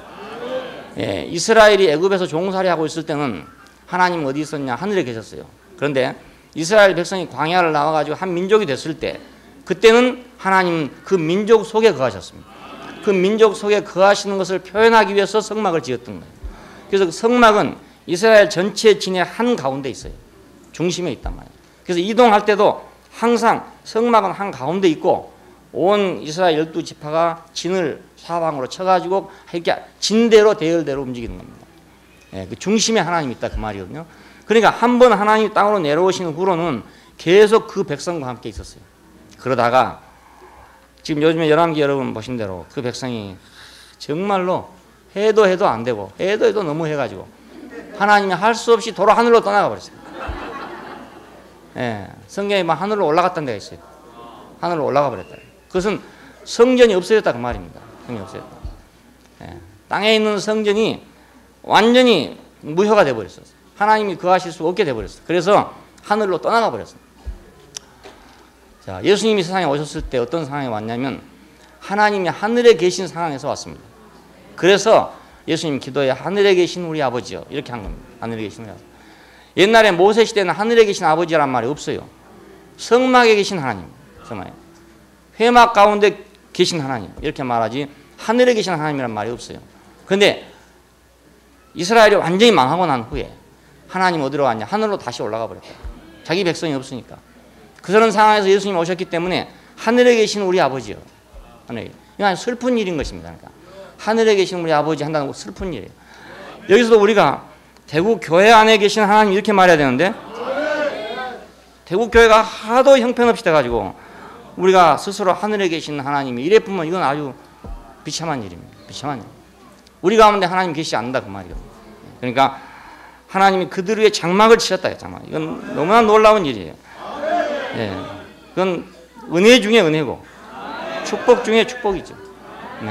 하나님이 우리 가운데 거주하신다. 이것보다 축복스러운 것이 없어요. 자, 그러니까 줄이지도 아니하고 목마르지도 아니할 것이며 해나 뜨거운 기운에 상하지 아니할 것이다. 왜냐하면 그분이 함께 거하시니까. 그분이 함께 거하시니까. 인생의 모든 문제가 다 해결됐다 그거예요. 그럼 인생의 문제는 뭐였냐? 하나님이 없는 것이 문제였다. 동산 이후로 사람의 문제는 하나님이 없는 것입니다. 모든 문제가 다 그렇습니다. 뭐 사안별로 보면 이런 일도 있고 저런 일도 있고 다 있어요. 뭐 부부 싸움도 있고 여러 가지 있는데 이런 것이 다 뭐냐면 하나님이 없으면서 생겨진 일들입니다. 그러니까 하나님이 있으면 모든 것이 다 해결되고 하나님이 없으면 아무것도 안 된다. 인생의 모든 문제가 해결됐다. 줄이지도 아니하고 목마르지도 아니하며 해나 뜨거운 기운에 상하지 아니하고. 이건 이제 광야를 지나왔던 백성들의 말입니다. 요즘 같은 뭐 줄이지도 않고 이런 말은 요즘 아이들한테는 해도 무슨 말인지도 몰라. 보릿고개, 뭐 배고프고 뭐 이런 건 우리 그 찬송가에 고치라고 그랬는데 늘 안 고치고 놔둬가지고 뭐 배고픔이 다시 없게 되었네. 그 노래 있잖아요. 그 배고픔이란 말을 해봤자 누가 감동이 되겠습니까? 배고픈 사람이 없는데. 그러니까 그 고치라고 해놨는데 자꾸 인쇄 결혼식 할 때만 늘 나와. 그래가지고 또 결혼식장에서 배고프다는 소리 하기도 그렇고 첫날부터 뭐 배고픈 얘기 하면 되겠습니까? 행복한 얘기 하자고 모였는데 그 민재 형제 꼭 고치세요. 어디 있는지 모르겠는데. 마지막 구절에 그랬어. 마지막 구절에 배고프지 않는단 말이죠. 이건 이제 광야를 지나오던 사람들이에요. 그러니까 광야에서 양식이 떨어졌다 그 말입니다. 이게 얼마나 이건 위기입니까? 그리고 목마르다 이것도 마찬가지입니다. 그 광야에서 지나오면서 샘이 없으니 어찌 되겠습니까? 그걸 얘기하는 겁니다. 해나 뜨거운 기운 이것도 역시 광야를 얘기합니다. 그 사막은 낮에는 무지무지하게 덥고 밤에는 또 무지무지하게 춥다네요. 그게. 그래서 그 추위와 더위가 사람을 상한다는 말이 그 사막에서 나온 그런 말입니다. 사막에서 해가 얼마나 뜨거운지 땀이 나질 않는데요. 땀이 안 나는 게 아니고 나자마자 말라버리기 때문에 땀이 바깥에 나올 그 시간이 없대요. 그게 소금만 있대요. 소금만. 허옇게 소금만 이렇게. 해나 뜨거운 기운에 상하지 않는다. 이 뜨거운 기운은 바람도 됩니다.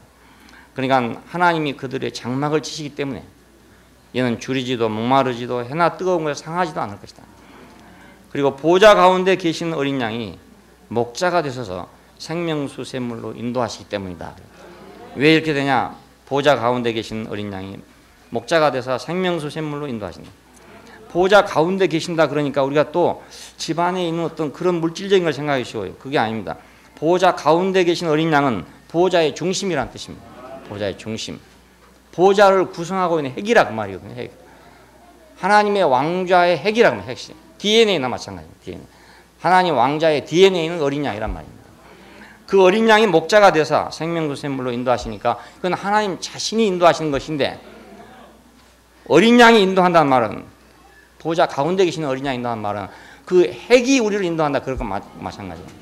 예, 태풍이 불면 핵이 있고 주변이 있고 그렇지 않습니까? 그 핵은 엄청난 힘을 갖고 있잖아요. 예, 그 엄청난 에너지를 갖고 있어요. 바로 그걸 말하기 위해서 보좌 가운데 계신 어린 양이고 우리의 목자가 돼서 생명수 샘물로 인도하시기 때문이다. 어린 양은 보좌의 중심입니다. 예, 보좌를 구성하는 핵이에요. 그냥. 자, 우리 한국의 중심은 뭘까? 요즘 생각하면 한민족 뭐 이런 것이 중심이 되려고 모두 애를 쓰는 것 같아요. 되려고 애쓰는 분단된 나라이기 때문에 한민족 뭐 이런 사상을 이제 고취시키고 이래가지고 뭐 우리 남한에서는 다 통일됐어 벌써. 남한 사람들 마음에는 다 통일돼 버렸어요. 떡 줄 사람 보고는 물어보지도 않고 우리는 김치국부터 먼저 마셔버렸어요. 김치국 다 마셔버렸어요. 요즘 더구나 젊은 사람들은 아예 김치국 다 마셔버렸어요. 예. 그리고 맹물까지 다 마시고. 다 마시고. 아마 지금 뭐 김정일 씨가 오면 대단한 환영을 받을 거라고 생각해요. 젊은 사람들한테 막 열렬한 환영을 받을 거라고 생각해요. 한민족. 지금 이 사상을 지금 계속 불어넣고 있기 때문에 그래서 그렇습니다. 과연 이 한민족이라는 게 통일의 핵심이 될 것인지 그건 우리가 잘 알 수 없어요. 이건 의문스럽습니다. 근데 미국을 생각하면 쉬워요. 미국의 중심은 뭔가? 미국의 중심은 뭔가? 그건 자유입니다. 자유. 예, 미국의 중심은 자유입니다. 그러니까 그 자유를 지키기 위해서, 자기들의 자유를 지키기 위해서는 전 세계가 자기들의 체제와 같은 체제가 돼야 된다는 그런 확신을 그들이 갖고 있어요. 그래서 세계 경찰의 역할을 하려고 하는 겁니다. 예, 그 많은 비용을 써가지고 왜 자기 나라나 지키면 됐지? 왜 극동에 와서 사령부를 만들고 어디다 만들고 뭐 태평양에 만들고 사하바에 만들고 남의 일 다 간섭하고 돌아다니고 이렇게 하느냐? 그것은 그들의 자유를 지키려면 다른 나라의 자유가 있어야 하기 때문에 그런 겁니다. 예. 그들이 인권 회사잖아요. 그 왜 그러냐면 자기들이 인권을 가지려면 다른 나라가 그걸 가져야 같이 가질 수 있다는 생각을 갖고 있기 때문에 그렇습니다. 예. 좋은 의미로 해석하면 이렇습니다. 그러니까 미국의 중심은 자유입니다. 자유. 핵심이 자유예요. 그러니까 그 자유를 위해서 싸우는 거예요. 우리는 한 민족이라는 이념을 가지고 싸울지 모르지만 그 사람들은 자유라는 이념을 가지고 싸우는 거예요. 보좌 가운데 계신 어린 양, 그러니까 하나님의 왕좌의 핵심은 뭔가? 그것은 어린 양입니다. 자, 그러니까 하나님의 행정의 핵심도 어린 양이죠. 요한계시록은 전체적으로 이 어린 양이 핵이 되고 있는 하나의 폭풍이라고 할 수 있어요. 태풍입니다. 어린 양이 핵이 되는. 그러니까 이것이 뭐 내일을 예언하는 점치는 책이 아니라 어린 양의 행정입니다. 어린 양의 행정.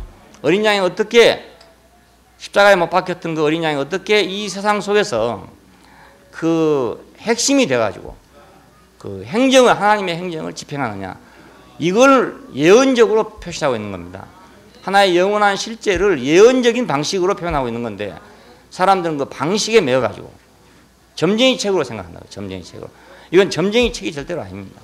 네, 점쟁이 책이 아닙니다. 그 점쟁이 책으로 보고 이걸 연구한 사람들은 2000년 동안 연구했지만 다 허당이었어요. 한 사람도 맞춘 사람이 없어요. 지금까지 맞춘 사람이 없어요. 앞으로도 저는 절대로 못 맞힐 거라고 생각해요. 예, 저는 그렇게 확신합니다. 왜? 이건 점쟁이 책이 아니니까. 예, 우리가 여기서 어린 양이 그 핵이 되는 그걸 못 보면은 요한계시록은 아무 소용없는 책이에요. 입맞은 자들과 구원받은 자들, 이렇게 되어 있죠. 그래서 이 많은 무리들을 이제 성경을 해석한 사람들은 다 이방인이다 이렇게 생각합니다. 이방인. 14만 4천은 유태인이고 이 많은 무리들은 이방인이다. 그렇게 해석을 합니다. 그런데 문자적으로 해석하면 물론 그렇죠. 왜냐하면 나라와 족속과 방언과 백성 가운데서 나왔다. 이 말은 이방이라는 뜻입니다. 이방. 그러니까 문자적으로 해석하면 뭐 이방인이에요. 그래서 두 그룹으로 갈라져 있다 이렇게 생각하는 겁니다. 자, 근데 이제 14장을 보면 입맞은 자들이 누가 되냐면 어린 양과 함께 시온산에 선다 이렇게 표현되고 있어요. 어린 양과 함께 시온산에 선다. 그리고 그들의 이마에 어린 양의 이름과 그 아버지의 이름이 새겨져 있다 이렇게 되어 있습니다. 그리고 새 노래를 부르는데 이 사람들 밖에는 이 노래를 배울 사람들이 없다 이거예요. 그렇게 되어 있습니다. 그러면 이것이 유태인들 뿐이면은 우리는 그럼 뭐가 되겠습니까? 그렇지 않겠어요? 예, 여자로 더불어 더럽히지 않고, 이 말은 우리가 맨 먼저 하와가 준 선악과를 먹고 타락했죠. 예, 하와가 준 걸 먹고 타락했어요. 그러니까 여자로 더불어 더럽히지 않고 어린 양이 어디로 가든지 따라가는 자들이며, 이것이 어찌 유태인만 되겠습니까? 그렇지 않겠어요? 사람 가운데서 구속함을 받은 첫 열매다 이렇게 되어 있습니다. 하나님과 어린 양에게 속한 자들이고 거짓말이 없고 흠이 없는 자들이다. 14장에 가면 이걸 다시 해석하는데 그렇게 나옵니다. 자, 구원받은 자들은 이제 흰옷을 입고 종려 가지를 들고 왔다 이런데 이것이 유대인과 이방인이라는 뜻이냐, 아니면 시간적으로 먼저 구원받은 사람과 나중 구원받은 사람의 뜻인가? 성경 해석하는 사람들이 이렇게 갈라지고 있어요. 그러면 아니면 이것은 민족 문제냐, 시간 문제냐 이런 문제가 되죠. 그런데 성경은 유태인들이 썼으니까 유태인의 개념이 없을 수가 없어요. 유태인의 사상이 없을 수가 없어요. 그렇지만 이 성경의 진짜 저자는 하나님 자신이라고요. 그러니까 그분에게는 유태인도 이방인도 없어요. 따로 없어요.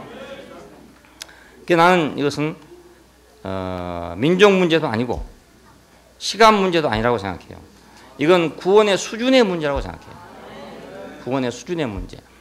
구원의 수준이 뭔가, 천당도 수준이 있는가 그 말이 아니고 구원의 목표가 어린 양이라고 그랬잖아요. 구원의 목적지가 그리스도예요. 그러면 거기 가는 데 있어서 구원의 수준이 있단 말입니다. 수준이. 자, 인격의 수준의 문제지. 그러니까 입 맞은 자와 구속을 받은 자 이렇게 지금 대표되는데, 입 맞은 자는 누구고 구속받은 자는 누구냐? 이것은 인격의 수준 문제입니다. 수준 문제. 14장은 이걸 다시 이제, 그러니까 이 성경을 읽으면은 맨 첫 장이 항상 서론입니다. 서론. 첫 장에 전체가 다 나와 있어요. 나와 있고 그걸 또 설명하고 그다음 또 설명하고 또 설명하고, 브리테니카 백과사전처럼 그렇게 생겼어요. 예, 브리테니카 사전을 찾으면 한 항목을 찾으면 처음에는 간단하게 설명되어 있어요. 그리고 몇 페이지를 가보시오 하면은 그리 가보면 그보다 또 더 크게 설명해 놨어요. 또 가보시오 하면 더 크게 설명해 놨어요. 깊이 그런 방식이거든요. 성경도 그런 방식으로 쓰였습니다. 그러니까 여기서는 지금 그냥 유다 지파 중에 얼마고 숫자만 기록되어 있는데 14장에 가면 이 사람들이 누군가가 자세히 기록되어 있다고 합니다. 하나님의 인을 맞은 자들이다. 인을 맞았으니까 도장을 찍어놨다 그 말 아닙니까? 그러면 하나님의 인을 맞은 사람들이니까 이건 아주 완전히 보장된 사람들이다 이런 뜻이죠. 도장 맞았으니까. 예, 그리고 한 사람은 어린 양의 피로 씻은 사람들이다. 예, 그 큰 무리들, 종려가지를 들고 난 큰 무리들은 어린 양의 피로 씻은 자들이다. 예, 그래서 어린 양의 승리를 찬양하는 사람들이다. 이게 두 무리입니다. 입 맞은 자와 피로 씻은 자. 이렇게 정리할 수 있어요. 자, 근데 입 맞은 자는 누구냐 하면은 14장에 가니까 첫 열매래요. 첫 열매. 그러면 흰옷을 입은 자는 누구냐? 14장에 가면 수확물입니다. 계시록은 이런 방식으로 쓰였어요. 항상 첫 열매가 있고 다음 수확물이 있고 이런 방식입니다. 이것은 무엇을 의미합니까? 수준을 의미하죠. 첫 열매와 수확물의 개념은 어떤 것이냐면은 우리가 농사를 지어보면은 똑같이 씨를 뿌리고 똑같이 농사를 지었는데 어떤 나무에서 어떤 데서는 맨 먼저 열매가 익어요.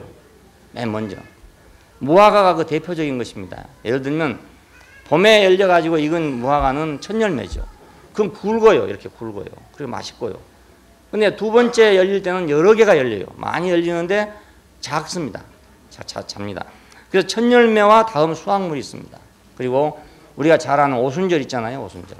오순절은 뭐냐 하면 첫 열매를 거두고 나서 50일이 된 후에 거둔다 해서 오순절입니다. 오순이라는 말은 50일이라는 뜻이거든요. 그러니까 첫 열매인 그리스도가 거두지고 다음에 50일 후에 이른 비와 늦은 비 해가지고 늦은 비가 왔다 이 말이죠. 그래서 전체의 수확물이 거두어졌다 그런 뜻입니다. 이건 어디서 나왔냐면 구약에서 첫 열매의 한 단을 여호와의 전에 드린다고 되어 있습니다. 그 밭에서 나온 그 중에서 제일 먼저 익은 열매를 한 단을 걷어가지고 그걸 여호와의 전에 드린다고 되어 있습니다. 그럼 농사 짓는 사람이 먹은 양식이 아니고 전적으로 하나님이 잡수시는 양식이다 이겁니다. 그리고 난 후에 50일 후에 다른 열매를 다 거두게 됩니다. 이걸 수확물이라고 합니다. 이걸 다 거두면 그걸 이제 자기가 먹는 겁니다. 그러니까 이건 수준 문제가 있잖아요. 수준 문제. 하나님이 잡수시는 음식과 내가 먹는 음식의 수준 문제란 말입니다. 자, 그러니까 입 맞은 자들은 누구냐? 첫 열매죠. 입 맞은 자는 첫 열매다. 구속함을 받은 첫 열매다 그럽니다. 흰옷을 입은 자들은 누구냐? 이것은 수확물이다 이겁니다. 수확물. 그러니까 우리가 할 수 있으면 입 맞은 자가 되는 것이 좋다는 말이 첫 열매가 되는 것이 더 좋다 이런 뜻이에요. 첫 열매가 되는. 물론 원칙적으로 보면은 그리스도 자신이 첫 열매입니다. 그리고 우리는 수확물입니다. 상대적으로 말하면. 그러나 또 우리 가운데서도 역시 상대적입니다. 우리 가운데서도 첫 열매가 있고 수확물이 있고 그렇습니다. 예. 또 수확물 중에도 첫 열매가 있고 수확물이 있고 그렇습니다. 예. 모든 원리가 다 그렇잖아요. 이건 여러분이 알아서 선택하십시오. 첫 열매에 속할 것인가 아니면 수확물에 속할 것인가. 물론 둘 다 좋습니다. 다 좋지만 더 좋은 것도 있고 조금 덜 좋은 것도 있다 이런 뜻입니다. 입 맞은 자의 수준과 피로 씻음 받은 자의 수준이 다르다. 요즘 복음을 얘기할 때 피로 사함 받다. 예수의 피로 우리 죄를 사함 받았다는 것. 이걸 복음이라 그래요. 복음이라고. 죄 사함의 복음 이렇게 말하지 않습니까? 그것은 죄인의 복음입니다. 죄인의 복음. 왜냐하면 죄인은 일단 용서를 받아야 되니까. 그렇죠? 죄인의 다급한 문제는, 시급한 문제는, 1차적인 문제는 용서를 받는 겁니다. 그래서 이걸 복음이라고 합니다. 그러니까 죄인들 세계에서 나온 말이에요. 죄인들 세계에서. 근데 입 맞은 자는 죄인들 수준이 아니란 말입니다. 예, 그 수준이 아니에요. 그걸 이미 벗어나왔단 말입니다. 죄인의 수준에서 내가 죄 용서를 받아가지고 받은 것이 내가 입 맞은 것이 될 수가 없어요. 그거하고는 다른 겁니다. 이건 누가복음 15장에서 분명하게 예화로 표시가 됐는데 아버지를 떠나서 집을 나갔던 탕자가 배가 고파가지고 자기 집으로 돌아오잖아요. 자기 집으로 돌아올 때 아버지는 날마다 그 아들을 기다리면서 문 밖에서 기다렸단 말입니다. 아들이 돌아오니까 그저 얼싸안고 울었단 말이에요. 이것이 죄를 용서했다는 뜻입니다. 죄 사함. 근데 언급결에 끌어안고 막 포옹을 하고 했는데 한참 울다가 보니까 이 돼지막에서 돼지 치던 놈이 돼가지고 돼지 똥이 다 묻어가지고 내 몸에까지 돼지 똥이 다 묻는단 말입니다. 그러면 계속 그라고 끌고 안고 있을 수 없어요. 처음에는 감격 때문에 뭐 돼지 똥인지 뭔지 모르고 받아들였지만 한참 정신 차리고 보니까 아, 이거 돼지 막 치던 놈이네. 그래서 목욕을 시키고 새 옷을 갈아입히고 가락지를 끼워서 그 다음에 송아지를 잡아가 잔치했다 이렇게 되어 있습니다. 그러니까 우리는 그 상에 같이 같은 상에서 밥을 먹으려면 돼지막에서 왔던 그대로는 밥상에 같이 앉을 수가 없습니다. 끌어안길 수는 있지만 밥상에 같이 앉을 수는 없다 이거예요. 그것입니다. 그런 의미입니다. 그리고 시편 144편에 보면 그 왕비에게 두 벌의 옷이 있는데 한 벌의 옷은 평상복입니다. 평시에 입던 옷이니까 임금님을 만나지 않을 때 입는 옷이고 임금님을 만나러 갈 때 입는 옷이 따로 있어요. 그건 금으로 수놓은 옷이라고 합니다. 임금을 만나러 갈 때는 반드시 그 옷을 입어야 만나러 갈 수 있습니다. 자, 우리가 첫 열매란 말이 그런 뜻입니다. 그러니까 우리가 첫 열매가 된다는 것은 얼마나 큰 축복인지 모르죠. 우리가 예수 그리스도를 볼 때 그분은 첫 열매란 말이죠. 인류 가운데 첫 열매예요. 이건 죄하고 관계된 게 아닙니다. 자, 그러니까 우리가 피로 씻음 받았다 하는 그 자리에서만 머무르면 안 되는 거죠. 용서받은 자리에서 머무르면 안 되고 내가 항상 하나님이 용서한 자리에 머물러 있어서는 안 돼요. 그것은 수속에 불과한 거죠. 아무리 거지를 내가 참 불쌍히 여긴다 하더라도 그건 불쌍히 여기는 것이지 그건 내가 같이 산다는 건 아니란 말입니다. 같이 살려면 그건 애정이 있어야 되잖아요. 그렇잖아요? 불쌍히 여기는 갖고는 같이 살 수가 없는 거예요. 그래서 혹시 결혼할 분들, 젊은 분들 계시면 어떤 사람을 보니까 자기가 참 불쌍하다. 그래서 내가 저 사람하고 결혼해 줘야 되겠다. 이렇게 생각하고 결혼하지 마세요. 그건 절대로 실패예요. 그건 절대 실패예요.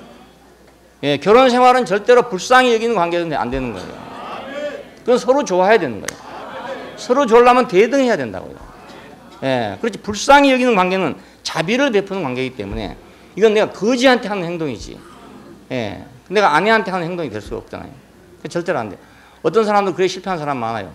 남자가 어느 여자를 보고 불쌍히 생각해가지고 결혼한 사람이 있어요. 반드시 실패합니다. 100% 실패합니다. 또 어떤 사람은 여자가 반대로 남자를 보고 불쌍히 해가지고 결혼한 사람도 있어요. 그 사람도 실패합니다. 그러니까 하나님과 우리의 첫 번째 관계는 불쌍히 여기는 관계지만 궁극적인 관계는 불쌍히 여기는 관계를 유지하고 있으면 안 된단 말이에요. 우리가 그분에게 필요한 사람이 돼야 됩니다. 필요한 사람. 그분과 하나인 사람이 돼야 되고 그분에게 필요한 사람이 돼야 돼요. 이것이 바로 입맞은 수준이란 말입니다. 하나님과 어린 양의 이름이 그 이마에 있다는 말은 그 이름이 바로 그것입니다. 이름이 바로 그거예요. 여기 마이크라고 써 있다는 건 이건 마이크라는 뜻입니다. 내가 어린 양의 이름이 여기 있다. 이건 내가 어린 양이라는 말이에요. 하나님 아버지의 이름이 여기 내가 하나님 아버지라는 뜻이에요. 이사야 9장을 보면 한 아기를 우리에게 주신 바 됐는데 그의 이름은 전능하신 하나님이여 영존하신 아버지라 그럽니다. 그러니까 우리 이마에 만약 그 아버지라는 이름이 써 있다면 그 아버지라는 이름 우리가 바로 그 아버지라는 뜻입니다. 어린 양이라는 이름이 써 있으면 난 어린 양이라는 뜻이에요. 소의 이마에다가 어린 양이라고 쓰겠습니까? 개의 이마에다 어린 양을 쓰겠습니까? 어린 양에다 어린 양이라고 안 쓰겠습니까?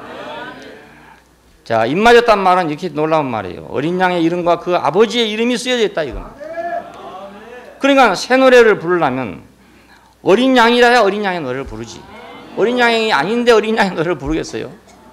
소보고 어린 양 노래 부르라고 그러면 맨날 한다는 소리가 엄매 하고 또 해봐 그러면 엄매 또 하고 맨날 해도 그 새끼 부르게 안 돼. 그래서 땅에서 구속함을 받은 14만 4천인 밖에는 이 노래를 배울 자가 없더라 이거예요. 그러니까 어린 양의 노래를 어린 양 아닌 사람 아닌 다른 동물들은 절대로 배울 수가 없다 이거. 이건 하나라 이 말입니다. 그러니까 하나라 이 말. 어린 양의 이름과 그 아버지의 이름이 쓰여져 있다는 말은 바로 그거란 뜻이에요. 그게. 바로 그런 뜻. 소나무에다가 뭐 잣나무라고 표를 갖다 붙여놓는다고 잣나무 되겠어요. 잣나무에는 잣나무라고 붙이고 소나무는 소나무라고 붙이는 거 아닙니까? 어린 양이라고 이름을 붙었으면 그 어린 양이고 그 아버지라고 붙었으면 그 아버지고 그렇습니다. 자, 그러니까 우리가 입맞은 자와 흰옷 입은 자들, 첫 열매와 수확물 이렇게 구별해 놨는데 이건 우리에게 무엇을 요구하는 거겠습니까? 그분은 자기의 인이 맞은 자기 이름과 같은 한 이름을 가진 한 백성을 원하고 있고 한 종을 원하고 있다는 걸 우리가 보여주고 있어요. 예, 그분에게는 자기가 왕이라고 해서 나는 왕이니까 너는 영원히 신하다 이런 뜻이 아니고 그분의 이름이 바로 그 신하들에게 있어가지고 그분의 이름이 백성에 있어서 하나가 되는 그걸 바라고 있단 말입니다. 그러니까 오늘 우리가 부름받은 이 부름의 소망은 얼마나 놀라운 소망인지 모르죠. 예, 세상의 부름하고는 전혀 다른 부름. 그분의 부르심 안에 우리가 있는 거 이것처럼 축복된 것이 없습니다. 예, 그러니까 지금 땅에서는 혼란이 생겨도 인생 문제가 있고 여러 가지 막 문제가 있고 그래가지고 거기 쌓여서 사람들이 모두 거기 휩싸여 지금 돌아가고 있습니다. 돌아가고 있고 그건 결국 어떤 흙탕물이 돼가지고 멸망의 하수구로 지금 들어가고 있어요. 들어가고 있는데 한쪽에서는 그 하나님의 세계가 쫙 펼쳐지고 있단 말이에요. 예, 다른 세계가 쫙 펼쳐져 가고 있어요. 우리는 그걸 봐야 됩니다. 예, 교회도 마찬가지입니다. 교회도 뭐 와보면 뭐 이런 것도 있고 저런 것도 있고 많이 있습니다. 아이고 저 사람은 뭐 10년 됐다는데 아직도 뭐 코도 못 가리고 있는가 이런 사람도 있고 30년이 됐다는데 뭐 아직도 지금 뭐 맨발로 다니는가 이런 사람도 있고 이래요. 있는데 우리가 그걸 보려고 여기 온 게 아니고 이 여러 사람이 있는 여러 종류의 사람이 있는 그 위에 흐르는 하나님의 은혜를 보려고 있는 거예요. 예, 그걸 보려고 있는 겁니다. 예, 간증을 들으면 맨날 똑같은 소리 하는 것 같아요. 그걸 들으려고 있는 게 아니고 똑같은 소리를 들으려고 있는 게 아니고 그 위에 흐르는 은혜를 보려고 듣는 거예요. 예. 그러니까 오늘 우리 위에 그 성막이 지어졌을 때 그 위에 그 구름이 덮여있다고 그랬어요. 여호와의 영광이 덮여있다고 그럽니다. 그럼 오늘 우리 위에 덮여있는 영광을 봐야 되거든요. 그 영광은 그 속에 오만 사람이 다 있어요. 부정적인 것도 있고 긍정적인 것도 있고 오만 것이 다 들어있어요.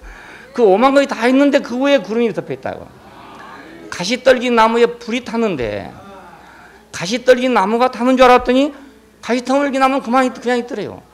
그냥 그 위에 불이 붙어 있더래요. 그 위에 붙은 불이 모세를 불렀습니다.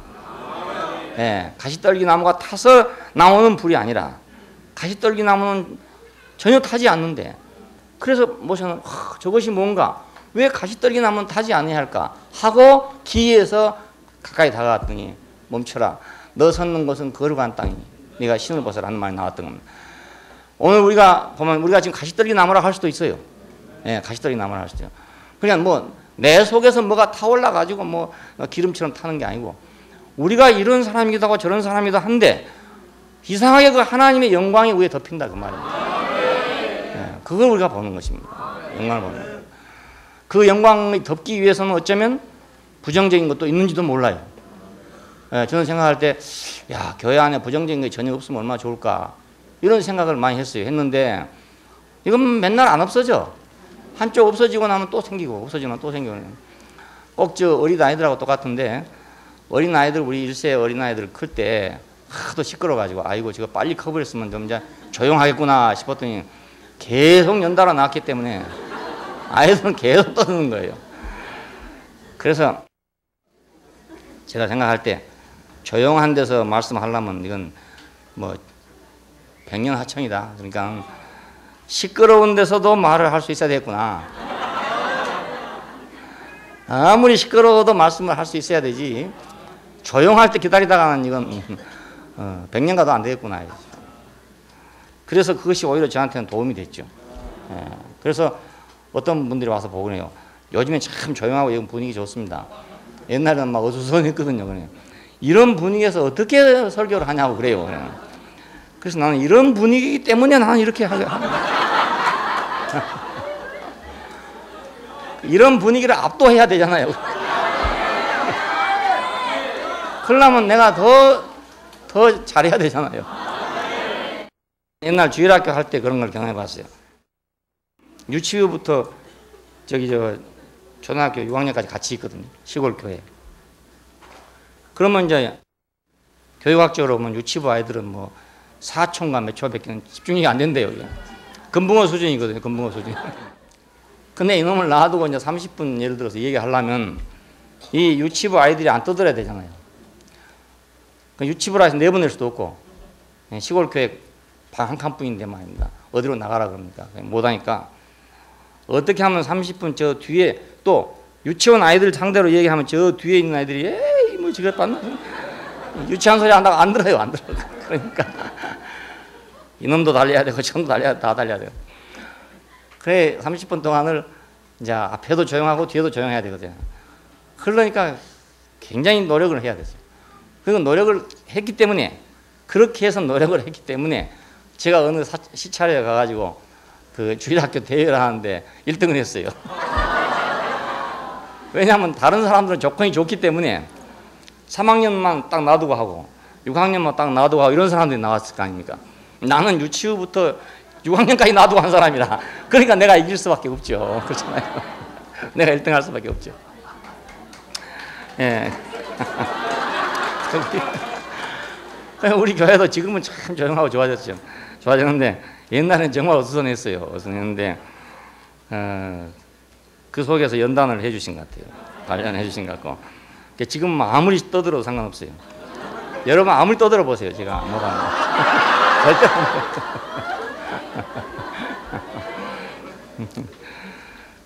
하나님 우리를 입맞은 자가 되게 하려고 그래 우리를 부르고 있습니다. 그렇습니까?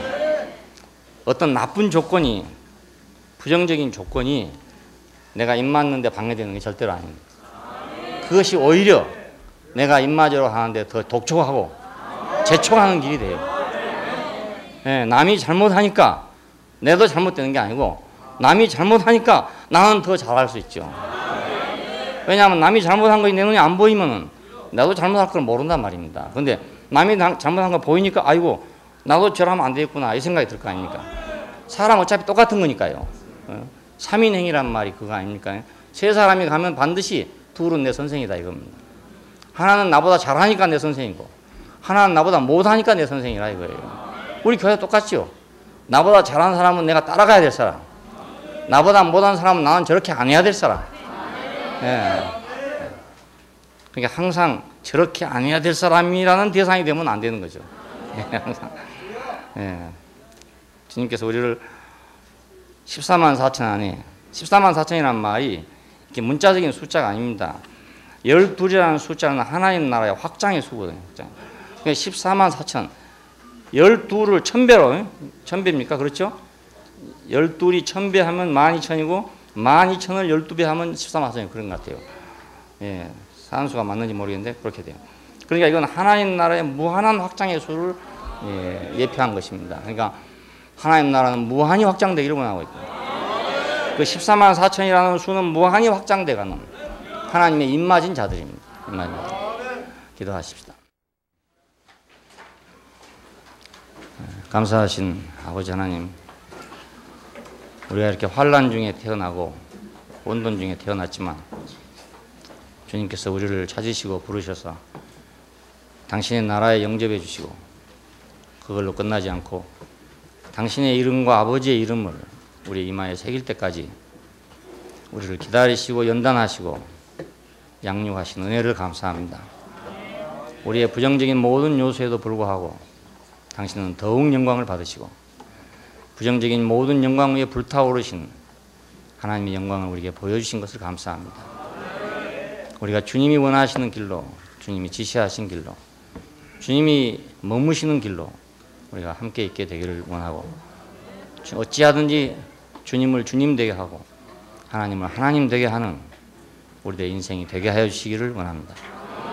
주 예수님 이름으로 기도합니다. 아멘.